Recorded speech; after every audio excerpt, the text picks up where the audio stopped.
జంతువులకమ్మా ఈ బియ్యము 3 కిలోల బియ్యము 1 కిలో శనగపప్పు వేయించిన మినపగుళ్ళు అవి వేయించుకోవాలి ఇలా పప్పు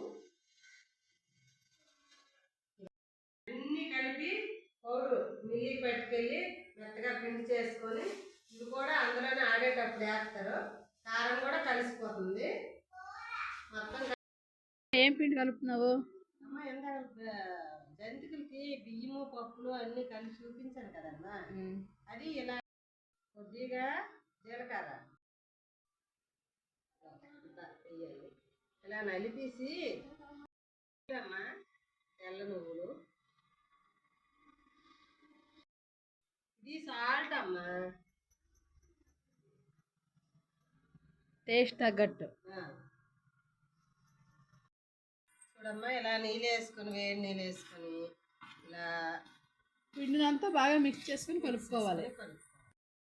ఇదిగోండమ్మా ఇలా ఇలా ఈ రకంగా కలుపుకోవాలి. మొత్తం అలా కలుపుకున్న పిండిని జంతి గొటాల్లో 2 జంతి గొటాలు తీసుకొని ఇలా ఉండ చేసుకొని అందులో పెట్టుకొని ఇగోండి ఇలా ఒత్తుకోవాలని చూపించిన విధంగా అయితే ఇలా ఒత్తుకొని ముందుగా ప్యాన్ పెట్టుకొని ఆయిల్ వేసుకొని హీట్ ఎక్కాక అందులో అయితే వేసుకోవాలండి.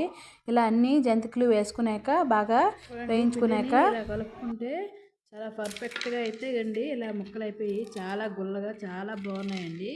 ఈ వీడియో వస్తే ప్లీజ్ లైక్ చేయండి, షేర్ చేయండి, సబ్స్క్రైబ్ చేయండి ఫ్రెండ్స్.